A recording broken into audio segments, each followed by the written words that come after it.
कात्यायनी च विद्महे कन्याकुमारी च धीमहि तन्नो देवी प्रचोदयात्। ॐ नारायणाय विद्महे वासुदेवाय धीमहि तन्नो विष्णु प्रचोदयात्। ॐ महालक्ष्मी च विद्महे विष्णुपत्नी च धीमहि तन्नो लक्ष्मी प्रचोदयात्। सेवन्तिका वकुल चंपक पाटलाब्जय पुन्नाग जाति करवीर रसाल पुष्पै बिल्व प्रवाल तुलसी दल मालती त्वं पूजयामि जगदीश्वर मे प्रसीद नाना सुगंधि पुष्पाणि यथा कालोद्भवादि च पुष्पांजलि मया दत्तं ग्रहण परमेश्वर। बोली भागवत भगवान की जय, बोलो गुरुदेव भगवान की जय, बोले स्थान के सभी देवी देवताओं की जय।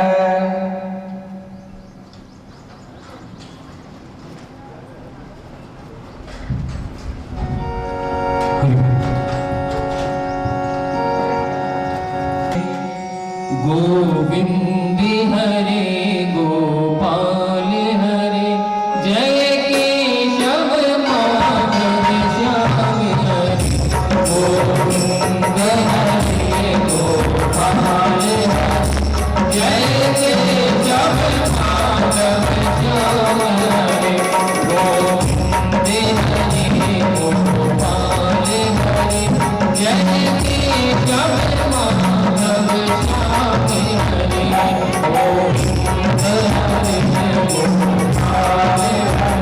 जय केशव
माधव बोले कृष्ण कन्हैया लाल की जय, अलबेली सरकार की जय। सच्चिदानंद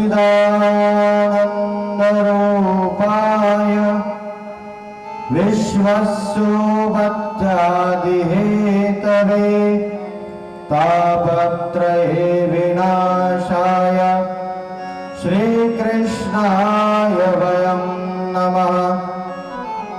कृष्णाय वासुदेवाय हरये परमात्मने प्रणतः क्लेशनाशाय गोविन्दाय नमो नमः। हरे कृष्ण हरे कृष्ण कृष्ण कृष्ण हरे हरे हरे राम राम राम हरे हरे। हे कृष्ण मेरी यह प्रार्थना है, भूलो न मैं कभी नाम तुम्हारा, दिन रात होकर सदा मैं गाऊं गोविंद दामोदर माधवेति।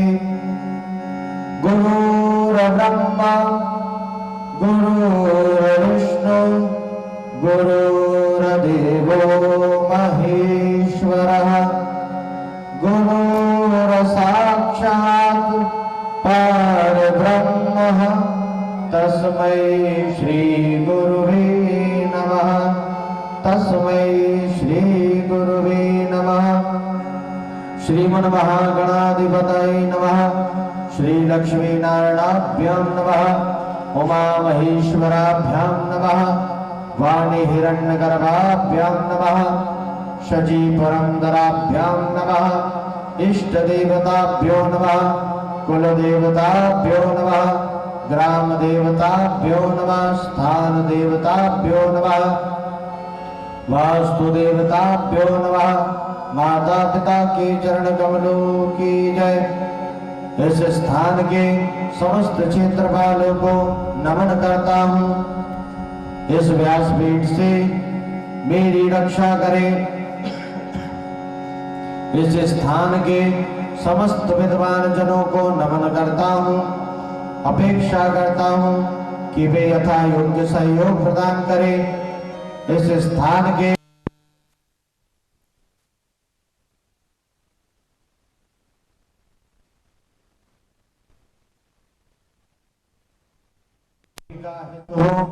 इन्हीं भाव से इस व्यासपीठ पर कथा व्यास के रूप में पदासीन होता हूँ। मैं गौतम गोत्र से उत्पन्न नितिन शर्मा अपनी जन्मभूमि पर पुनः श्रीमद् भागवत महापुराण का यह कथा रस भक्ति अमृत के साथ बरसाना चाहता हूँ। हे कृष्ण मेरी रक्षा करे, हे गोपाल मेरी रक्षा करे। इन्हीं भाव से आपकी इस कथा में प्रवेश करता हूँ। बोले कृष्ण चंद्र भगवान की जय, कृष्ण कन्हैया लाल की जय। कहते हैं श्रीमद् भागवत महापुराण के अमृत सार में यदि राधा के नाम की वटी मिल जाए तो उसमें मिठास और ज्यादा हो जाती है। कृष्ण यदि कोई वस्तु है तो राधा उसकी मिठास है। राधा और कृष्ण जहां मिल जाए वहां तो प्रेम की वर्षा होती ही है। आइए पूर्ण प्रेम और मन से राधा रानी का जयकारा लगाए। दोनों हाथों को उनकी शरणागति कर अपने आप को उनके चरणों में समर्पित कीजिएगा।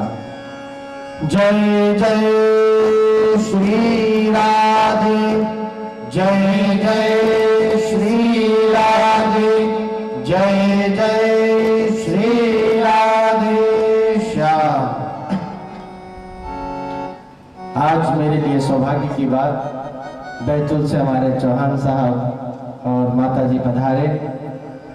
जब गुरु जी के सानिध्य में था तब आपका बहुत स्नेह और प्रेम था। लगता था कि अपनत्व की भावना है, पुनः वही भावना आपने दिखाई, इसके लिए कोटि कोटि नमन। श्रीमद् भागवत महापुराण का यह द्वितीय दिवस श्री कृष्ण के चरणों में अर्पित करना चाहता हूं। कल हम सभी ने धुंधकारी की उस पावन कथा का गान सुना,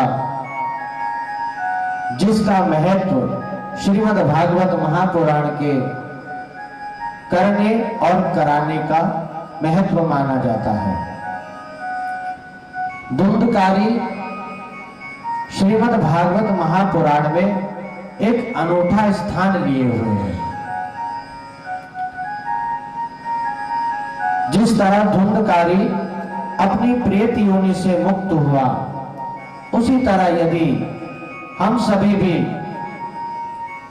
मन और प्रेम से ये ठान ले कि इस श्रीमद् भागवत सप्ताह में हम अपना मन एकाग्र रखकर भगवान श्री कृष्ण के चरणों में समर्पित भाव से यदि इस कथा का श्रवण पान करें, तो निश्चित ही हमें भी हमारे शरीर के चल रहे जंजालों से मुक्ति जरूर मिलेगी। श्रीमद् भागवत महापुराण एक कथा नहीं, ये जीने की एक ऐसी शैली है जिसका यदि हम सभी ने अपने जीवन में उपयोग कर लिया तो कभी भी किसी कार्य में असफलता नहीं मिलती। भगवान श्री कृष्ण ने अनेक लीलाओं का वर्णन किया, उनकी अनेक लीलाएं हुई। माखन चोरी, मटकी फोड़ना, वस्त्र हरण करना, रास महारास इत्यादि अनेक लीलाएं की। इन लीलाओं को करना उनका कोई आनंद नहीं था। वे संपूर्ण जगत को बताना चाहते थे कि किस तरह मनुष्य अपने जीवन में चल रहे जंजालों के बीच भी आनंद ले सकता है। आज हम सभी अपने जीवन में चल रहे अनेक जंजालों में लगे हुए हैं, उलझे हुए हैं, सोच में पड़े रहते हैं कि अब अगले क्षण क्या होगा। इन्हीं जंजालों को दूर करने के लिए भगवान ने इतनी अद्भुत लीलाएं करी। कल भी मैंने यही बताया कि ईश्वर तो सर्वव्यापी है, वो किसी एक स्थान पर नहीं होता। जिस स्थान पर हम विश्वास के साथ मान ले कि ईश्वर यहां वास कर रहा है, वही ईश्वर का वास होता है। श्रीमद् भागवत महापुराण में सबसे पहला रहस्य तो श्रोता है, जो कल मैंने आपको बताया कि श्रोता जब संपूर्ण भाव से इस कथा का श्रवण करता है तब ही मुक्त हो सकता है। इसमें श्रोता और वक्ता दो ही अधिकारी है। श्रोता का संपूर्ण हृदय से समर्पण के साथ इस कथा का श्रवण पान करना और वक्ता का संपूर्ण हृदय के साथ इसका कथा वाचन करना, यही मुक्ति दिला सकता है। श्रीमद् भागवत महापुराण में जीवन के वे रहस्य हैं जिनसे हम सभी उलझ रहे हैं, और कहते हैं कि उन रहस्यों में यदि हम अपने आप को पहचान लें तो आनंद आ जाता है, और आनंद का ही नाम कृष्ण है, और कृष्ण का ही नाम आनंद है। हमने सुना होगा कि नंद घर आनंद भयो। नंद के घर कृष्ण नहीं भये थे, नंद के घर तो आनंद भया था, तब जाकर श्री कृष्ण आए। तो ये नंद कौन है? ये नंद तो वो है जो समर्पित भाव से आनंद लेना चाहता है, तब तो उसके घर भगवान खुद चलकर आए। हम भी यदि अपने आप को समर्पित भाव से ये ठान ले कि हमें आनंद चाहिए, तो स्वतः ही भगवान हमारे मन में आएंगे। आनंद दिखावे में नहीं आता, आनंद किसी वस्तु से भी नहीं आ सकता। वो तो क्षण मात्र के लिए हमें कुछ पल का मनोरंजन कर सकती है, लेकिन असली आनंद तो भगवान के नाम संकीर्तन में है। आइए पुनः भगवान का नाम संकीर्तन करते हैं और अपने मन में आनंद को महसूस करते हैं। उसके बाद इस कथा के पड़ाव में पुनः प्रवेश करेंगे। बोलिए कृष्ण कन्हैया लाल की जय। राधे तेरे चरणों की, श्यामा तेरे चरणों की,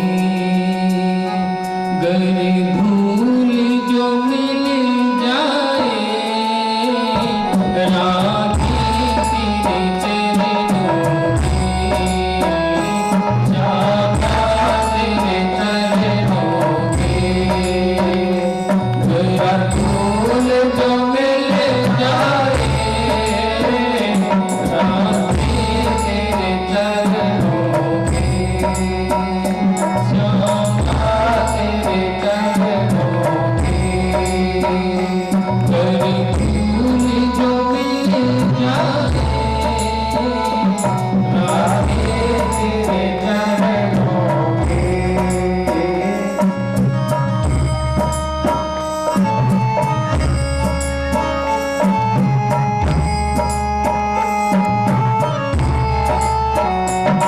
सुनते हैं तेरी रहमत, दिन रात बरसती है।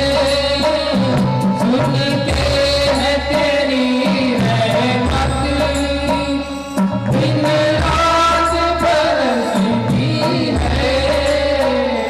एक बूंद जो मिल जाए, एक बूंद जो मिल जाए, दिल की गली गिर जाए, राधे तेरे चरणों की, श्यामा तेरे चरणों की, गर भूल जो मिल जाए, राधे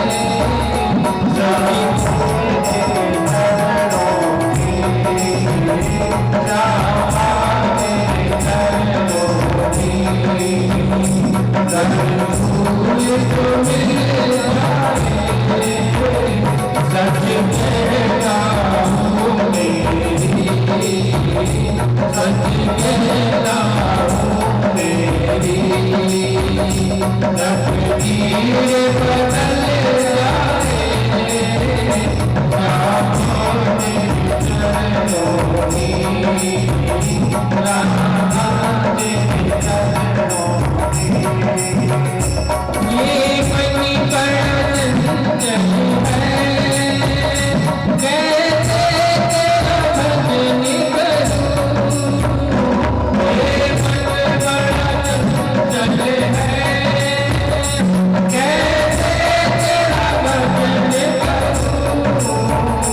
इतना इसे समझाओ, इतना इसे समझाओ, उतना ही मचल जाए, राधे तेरे चरणों की, श्यामा तेरे चरणों की, गर भूल जो मिल जाए, राधे तेरे चरणों की, श्यामा तेरे चरणों की। ये जो मन है हमारा, ये हमारा मन बार बार हमें कोई भी कार्य नहीं करने देता। यदि हम आनंद के साथ किसी भी कार्य में आगे बढ़ना चाहते हैं, तो कहीं ना कहीं हमारा मन वहां से भटक कर दूर हो जाता है। यदि हम मन में सोचे कि बस अब तुरंत भगवान श्री कृष्ण का भजन करना है, तो कहीं ना कहीं परिस्थितियां ऐसी आ जाएगी कि तुरंत ही हमें वहां से उठा कर दे जाएगी। लेकिन इसके बाद भी यदि हमने अपने मन पर विजय बना ली, कहते जिसने मन को एक कर लिया उसने सब कुछ ले लिया, और जिसका मन एक ना हो सका उसके पास तो चाहे संसार का धन क्यों ना हो, वो निर्धन ही रहेगा।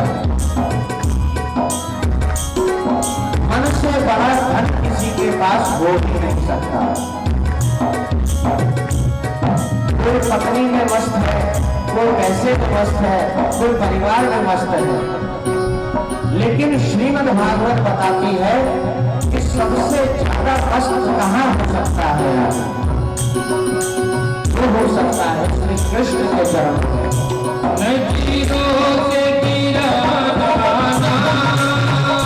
चाहे जितनी सजा देना, नदियों से गिरा लाना, चाहे जितनी सजा देना, नदियों से गिर जाए,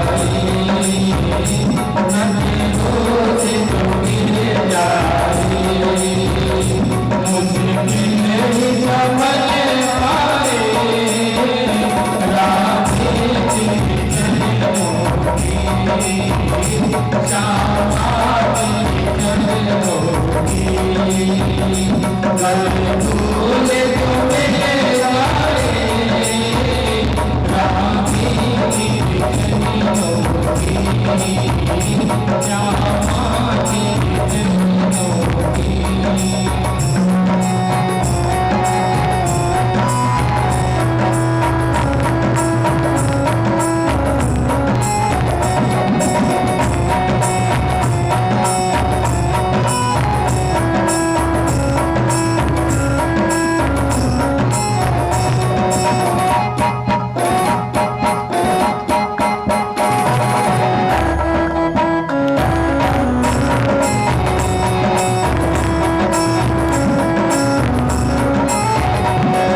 राधे तेरे चरणों की कर धूल जो मिल जाए।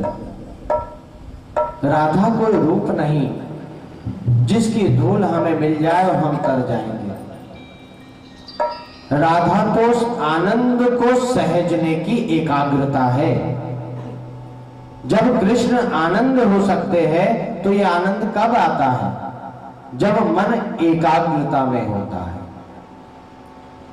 तो जहां पर एकाग्रता हो जाए वहां तो सच में व्यक्ति हर प्रकार की विजय प्राप्त कर लेगा।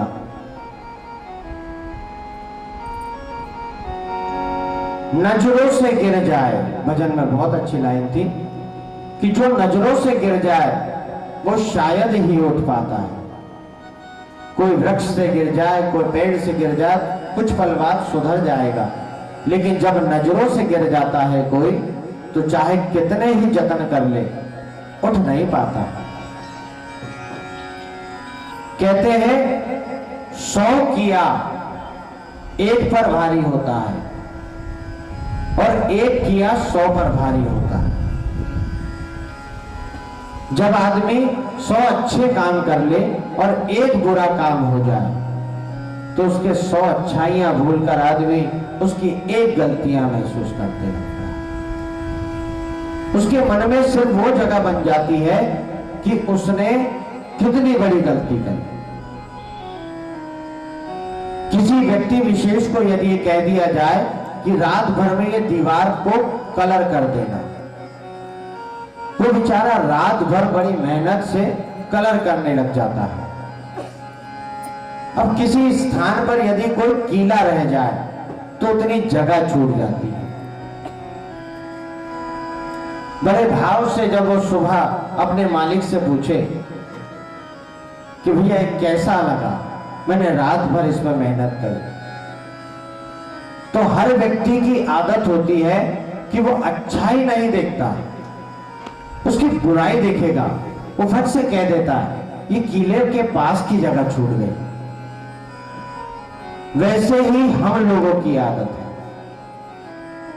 हम लोगों की अच्छाइयां कम देखते हैं, बुराइयां ज्यादा गिनते हैं। इसलिए ना तो हम एक हो पाते हैं और ना सामने वाले को एक कर पाते हैं। कोई यदि हमारी कमियां निकाल रहा है या कोई हमें बताना चाह रहा है कि हम गलत हैं, तो श्रद्धा पूर्वक सुनकर उसे सुधारने का प्रयत्न करें। ये श्रीमद् भागवत में बताया। श्रीमद् भागवत महापुराण वेद व्यास ने कोई किताब जैसी नहीं लिखी, इसमें तो जीवन की हर एक सच्चाई लिखी हुई है। वैसे ही जब आत्मदेव ने साधुओं से अपने पुत्र को मांगा कि भगवान मेरे यहां संतान नहीं है तो एक पुत्र दे दो, साधु संत समझाते रहे कि अरे तू क्या इस लोभ लालच में पड़ा है, तेरे पास पुत्र नहीं है तो चिंता मत कर।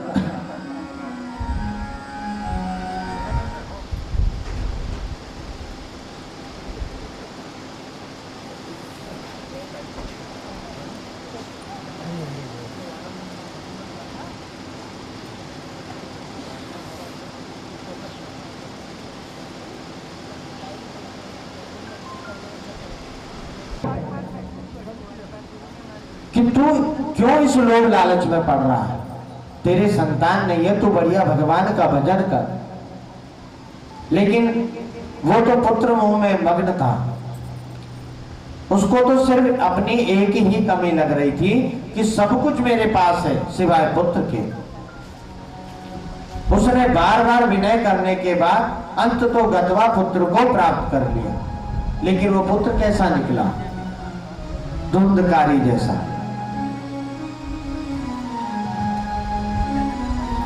धुंधकारी क्यों प्रेत योनि में गया?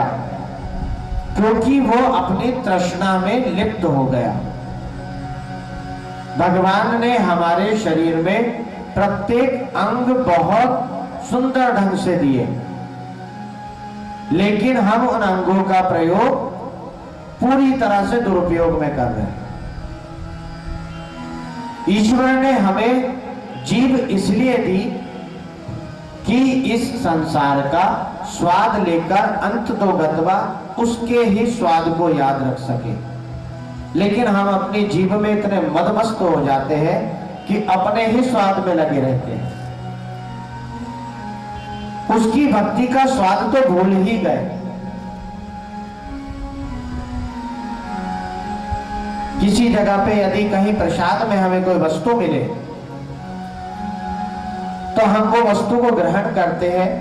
मान लीजिए उस वस्तु में कोई कमी हो तो हम फट से कह देंगे इसमें थोड़ा घी ज्यादा होना था। अरे वस्तु ग्रहण नहीं करना चाहिए, उसके भाव ग्रहण करना चाहिए। आज मैं आपको क्या दे सकता हूं या आप मुझे क्या दे सकते हैं, भाव मात्र से यदि हम किसी को एक सिक्का भी दे दे तो वो उसके आनंद के रूप में होता है। अरे धन तो वैश्या भी कमा लेती है, लेकिन उसका धन विफल हो जाता है।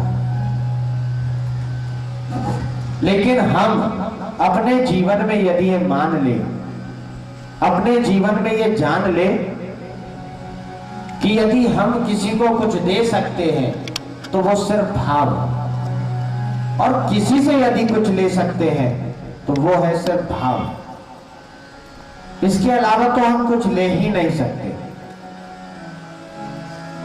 उसी तरह श्रीमद् भागवत महापुराण में हमने ये देखा कि जब उषा गर्भवती थी और परीक्षित उनके गर्भ में थे, जब अश्वत्थामा ने ब्रह्मास्त्र का प्रहार किया तो उसके तेज के साथ जब वो जलने लगी तो मन ही मन भगवान श्री कृष्ण का बुलाने लगी कि हे कृष्ण मेरी रक्षा करो। भो भो कृष्ण रक्षा मां पाहि पाहि शरणागतम। हे कृष्ण मेरी रक्षा करे, मेरी रक्षा करे। भगवान श्री कृष्ण ने भी सारी मर्यादाओं को छोड़कर उसकी विनती को स्वीकार किया और उसके गर्भ में सूक्ष्म रूप में जाकर बैठ गए और परीक्षित की रक्षा करने लगे। वैसे ही यदि हम मन से भगवान को बुलाकर भजन करते रहे या मन में ये सोच ले कि हे भगवान हमारी रक्षा करे, सद्बुद्धि दे, तो निश्चित ही हमें ऐसा मार्गदर्शक अवश्य मिलता है जो हमें अपने जीवन का उद्धार करना सिखा देता है। ईश्वर किसी रूप में नहीं आ सकता, वो तो जगत सर्वव्यापी है। वो तो जैसे रूप में हम चाहेंगे वैसे ही रूप में हमारे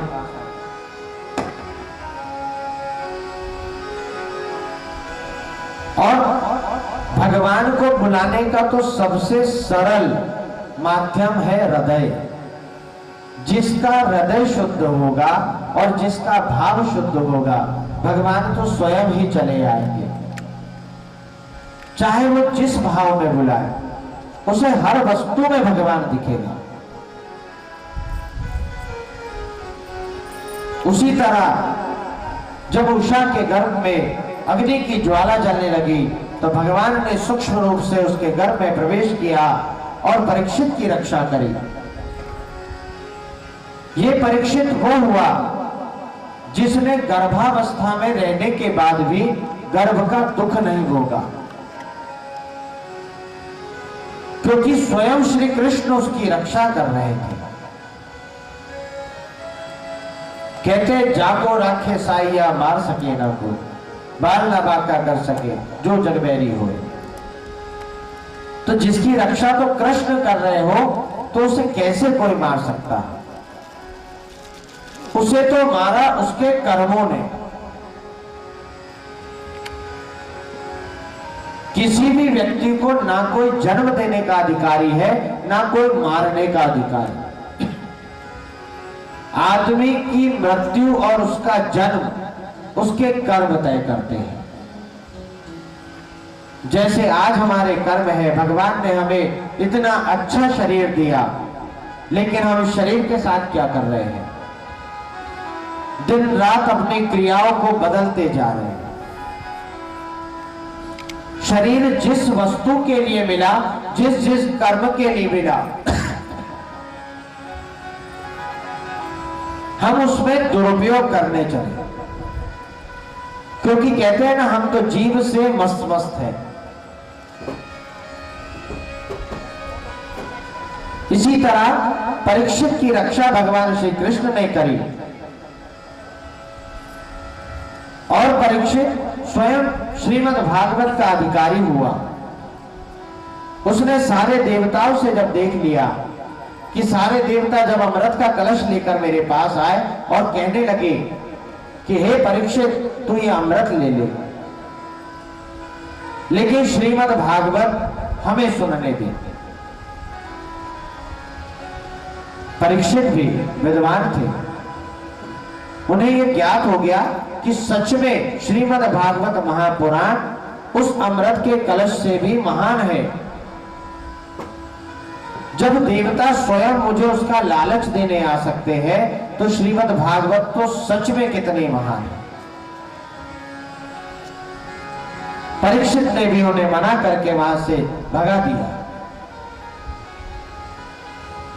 ब्रह्मा ने भी जब अपने कर्म और भाग्य के तौले में उसे तोलकर देखा तो उन्होंने भी देख लिया कि सारे जगत के पुण्यों से बड़ी है श्रीमद् भागवत महाकथा। हमने कल यही सुना कि धुंधकारी का किस तरह गौकर्ण ने उद्धार किया। गौकर्ण भी महान विद्वान थे, उन्होंने धुंधकारी को तारने के लिए हर यत्न किए। कभी गया जी गए, गया शब्द आया है तो उसका भी बहुत बड़ा वर्णन है। गया क्या है? हम लोग कहते हैं कि गया जी चले गए, गया जी चले गए। गया क्या है? गया तो वो तीर्थ है जहां पर स्वयं भगवान विष्णु के दोनों पाद हैं। एक समय गयासुर नाम का एक दैत्य था। उसने जब तपस्या करी तो भगवान ब्रह्मा स्वयं उसके पास आए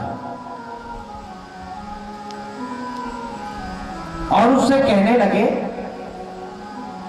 कि हे गयासुर, जो मांगना चाहते हो मांग लो।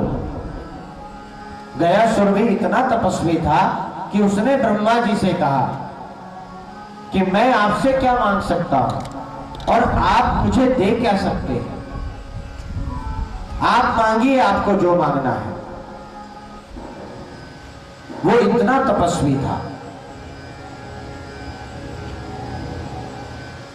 तो सारे देवता गयासुर से इतने भयभीत थे कि उन्होंने ब्रह्मा जी से कहा कि हे प्रभु, इस गयासुर से कैसे भी मुक्ति दिला दो। ब्रह्मा जी ने मन में सोचा कि क्यों ना इसका शरीर मांग लिया जाए। जब इसके शरीर पे हजारों यज्ञ होंगे और जब इस पर यज्ञ की इतनी अग्नि जलेगी तो ये तो स्वतः ही मर जाएगा। तो ब्रह्मा जी ने उससे उसका शरीर मांग लिया कि यदि तू दे सकता है तो ऐसे ही कार्य के लिए हमें दे दे कि हम यज्ञ करके सृष्टि की रक्षा कर सके। गयासुर ने भी अपना शरीर उन्हें दे दिया। जब गयासुर ने अपना शरीर दे दिया, उस पर यज्ञ प्रारंभ हुआ। कहते हैं 17 दिनों तक वह यज्ञ चला। स्कंद पुराण में इसका वर्णन है कि 17 दिनों तक उस यज्ञ का संचालन होता रहा और जब 17वें दिन पूर्णाहुति होने लगी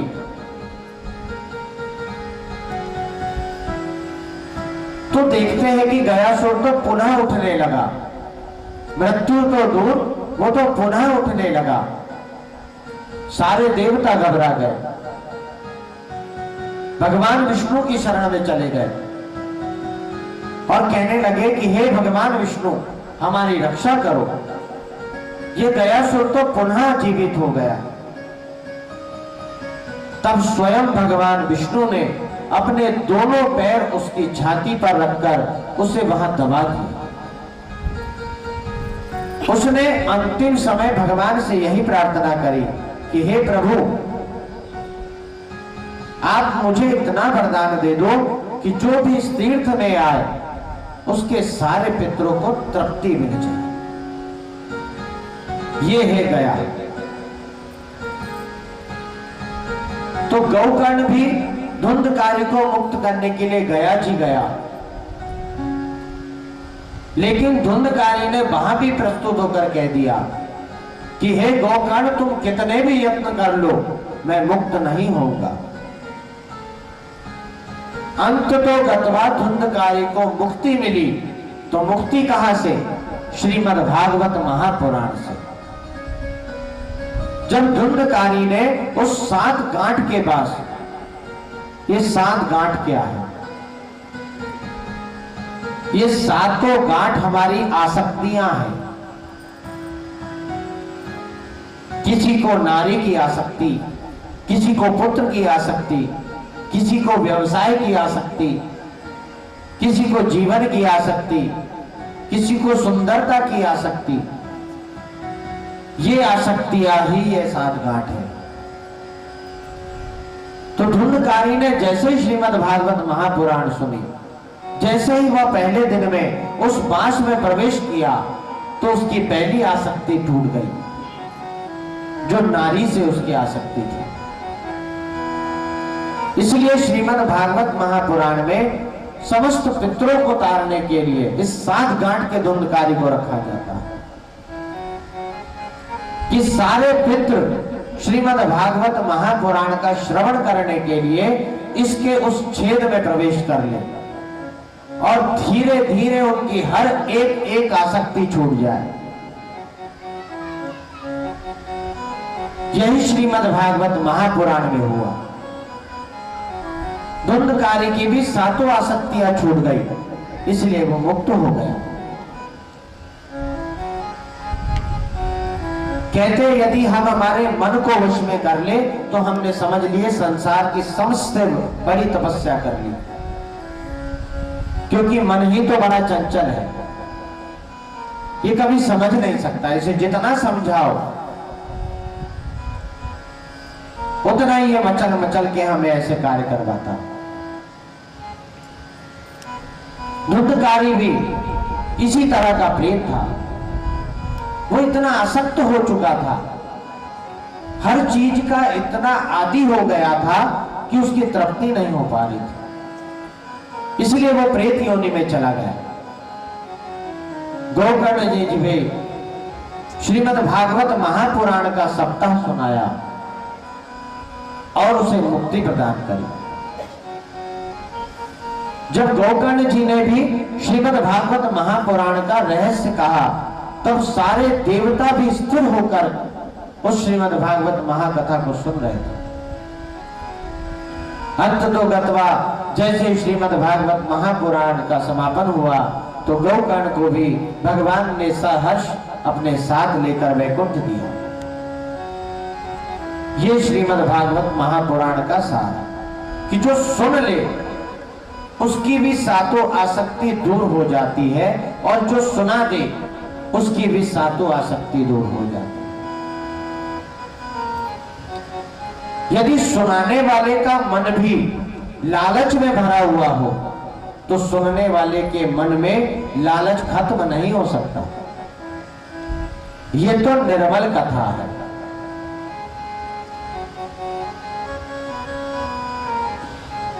कहानियां तो हम भी घर में सुन सकते हैं, कई कहानियां हैं, कई ऐसे किस्से हैं जो सुन सुनकर हम मनोरंजन कर सकते हैं। लेकिन श्रीमद् भागवत महापुराण ये कहानी नहीं, ये जीवन की सच्चाई है कि जिसका अगर हमने सही तरह से अनुसरण कर लिया तो हम मुक्ति को प्राप्त करेंगे ही। श्रीमद् भागवत महापुराण में पुनः वर्णन आता है कि जब युधिष्ठिर ने अपना राजपाट परीक्षित को दिया और वो तप के लिए चले गए, तब परीक्षित अपना राज्य सकुशल चलाने लगा। वो इतना महान राजा हुआ कि उसके राज्य में हर तरह का सुख था। उसने अपने जीवन में 2 ही कर्म अच्छे किए। पहला तो उसने उससे जितने लोग जुड़े थे उनके प्रति उसने अपने हर कर्तव्यों का पालन किया, और दूसरा उसे पता था, उसे ज्ञात था कि भगवान ने मेरी रक्षा करी है, इसलिए उनकी शरणागति जाना है, इसलिए वो सब कर्म करता रहा।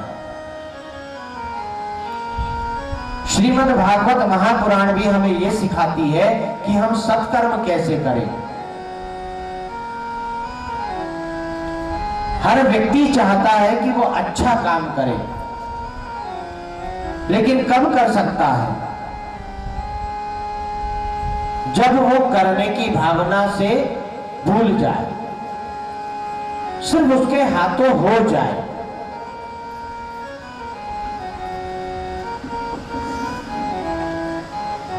श्रीमद् भागवत महापुराण में भी सत्कर्मों का इसी तरह वर्णन है कि जब कहते हैं कि सत्कर्म करने आदमी बढ़ता है तो इतने विघ्न आते हैं कि उसे कहीं ना कहीं रोककर बाहर कर ही देते हैं, क्योंकि सत्कर्म हो जाएगा तो वो पुण्यात्मा हो जाएगा।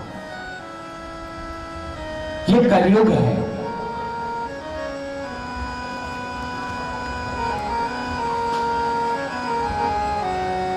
उसी तरह परीक्षित जी भी अपने राज्य में सकुशल राज्य चला रहे थे कि अचानक एक दिन वे क्रीड़ा करने के लिए चल पड़े।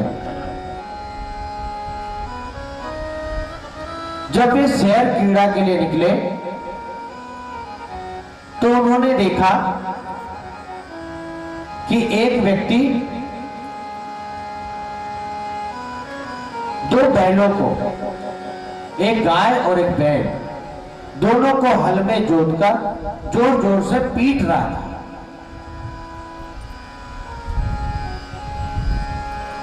परीक्षित जी देखते रहे। उनके मन में दया का भाव आया। भाई, दया तो मनुष्य के भाव में कहीं ना कहीं है, चाहे वो कितना ही कठोर हृदय क्यों ना हो जाए, उसके मन में दया तो होती ही है।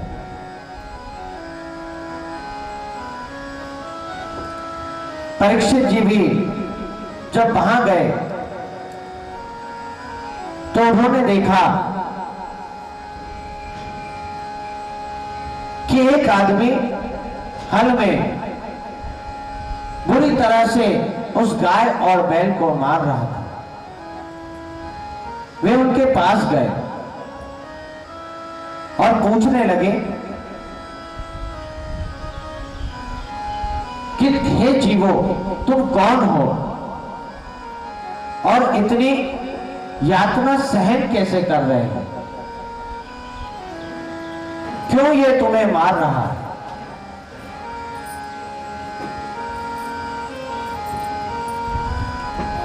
तब उन्होंने कहा कि ये कलयुग है और हमें मार रहा है। कलयुग में सिर्फ दो ही चीजों का सबसे ज्यादा हास होगा। पहली तो क्षमा और दूसरी दया। कई संतों ने अलग अलग तरीके से इसका वर्णन किया, लेकिन कलयुग में दो ही चीजों का सबसे ज्यादा हास होगा कि जब कोई क्षमा करना चाहेगा तो कहीं ना कहीं उसे कोई रोक देगा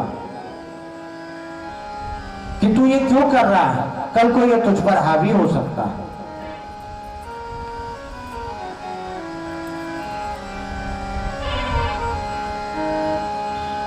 इसी तरह परीक्षित जी भी जब बहुत गंभीर होकर देखते रहे तो उसने कलयुग को मारना चाहा। उन्होंने कहा कि इस कलयुग ने तो अत्याचार करके रखा है, क्यों ना इसका ही अंत कर दिया जाए। मेरे राज्य में तो ऐसे व्यक्ति की जगह ही नहीं है।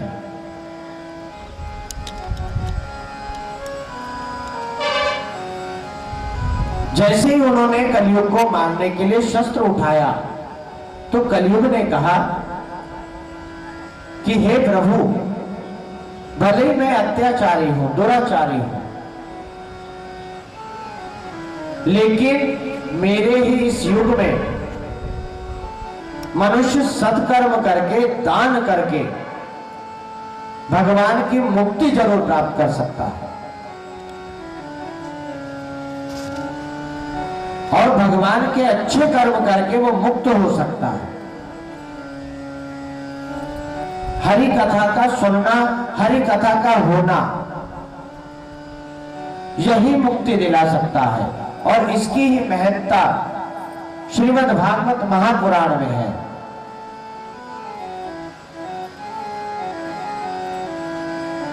कलयुग में श्रीमद् भागवत महापुराण ही एक ऐसी सरल मोक्षदायिनी है जो सहजता से मुक्ति दिला सकती है।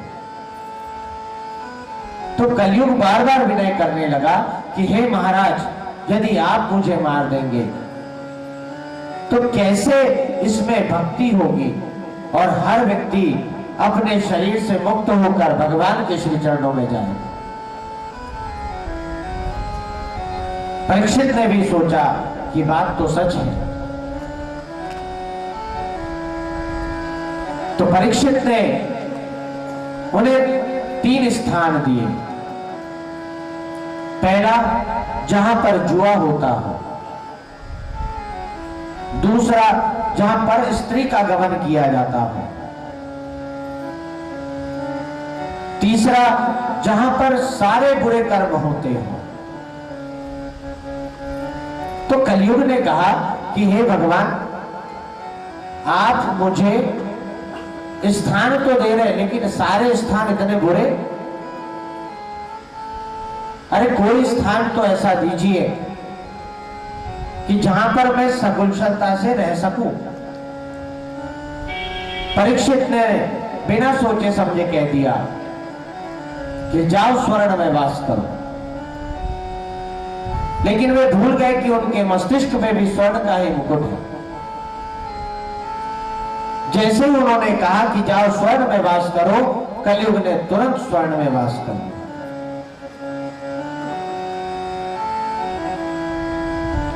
इसमें कई कथाएं हैं कि जब परीक्षित अपने घर गया और उसने संध्या करी, उसके बाद जब उसने स्वर्ण का मुकुट अपने सिर पे डाला, तब कलयुग ने उसके अंदर प्रवेश किया। जैसे ही कलयुग परीक्षित पर हावी हुआ, तो वो जरा सा भी ये नहीं जान सका कि वो क्या कर रहा है। उसी तरह व्यक्ति चाहे कितने भी पुण्य के कार्य करे, लेकिन जब कलयुग अपना असर करता है तो उसके चाहे कितने भी अच्छे कार्य हो, कहीं ना कहीं बुरे ही साबित होते हैं। कई बार हम ये कहते हैं कि मैं चाहे कितने ही अच्छे कर्म कर लूं, उसमें कभी जरूर निकलेगी, जस नहीं मिलता। ये जस क्या है? ये कलयुग का प्रभाव।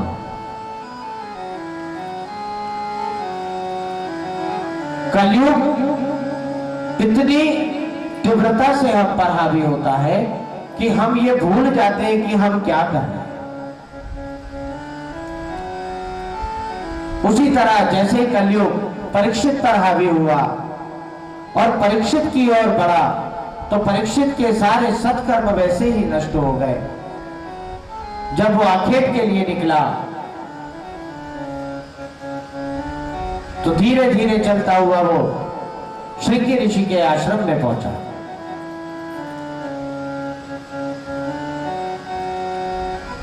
वहां पर उसने देखा कि एक संत बैठकर तपस्या कर रहे हैं।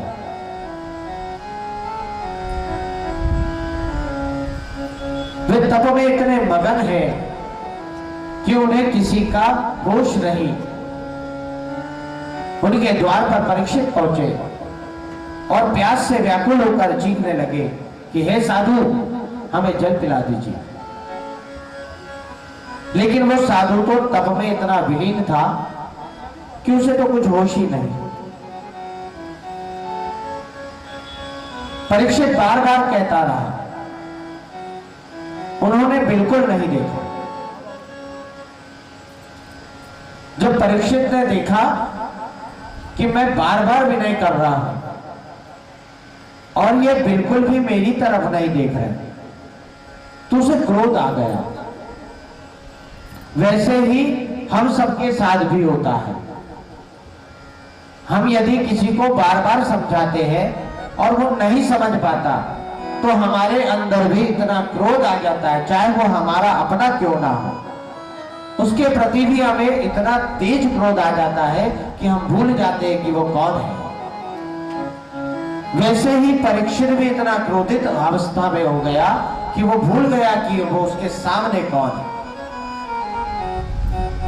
उसने मन में अवहेलना की भावना रखते हुए एक मृत सर्प उठाकर उस ऋषि के गले में डाल दिया।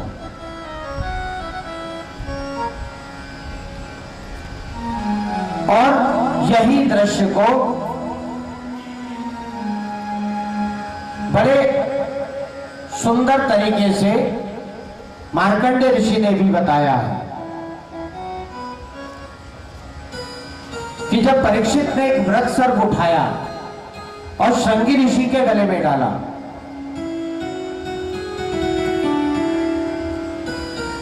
तो उन्होंने जब तप संपन्न किया, तप करने के बाद उन्होंने देखा जैसे ही उनका तप शांत हुआ और वे इस कलयुग की निद्रा में आ गए। वे सचेतन थे। तब जब होता है तब शरीर सचेतन हो जाता है, और जब तब शांत होता है तब इस कलयुग की निद्रा में आ जाता है, क्योंकि ये तो झूठी निद्रा है, एक स्वप्न है। उनका तप जब समाप्त हुआ तो उन्होंने अपनी दृष्टि से देखा, उन्होंने देखा कि किस तरह परीक्षित उनके समीप आया और व्याकुलता से ये भूल गया कि वो कितना बड़ा महान राजा है। ये मरा हुआ सर्प क्या था? ये मरा हुआ सर्प उस परीक्षित का क्रोध था जो उस ऋषि के गले में चला गया।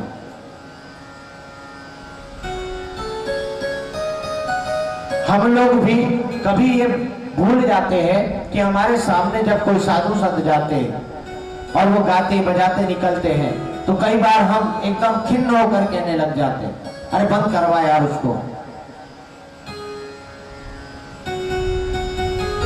हम तो भक्ति नहीं कर रहे, लेकिन जो दूसरा भक्ति करना चाह रहा है उसको भी रुकवा देते। वैसे ही परीक्षित के साथ हुआ। कलयुग का प्रभाव इतना तीव्र हो गया कि इसमें वो भूल गया कि वो खुद तो संकीर्तन नहीं कर पा रहा, लेकिन जो भगवान के भजन में लगा हुआ है उसको भी रोकने के लिए मरा हुआ सर्प उसके गले में डाल दिया। जब ऋषि ने अपना तप शांत करके देखा कि परीक्षित से एक अपराध हो गया,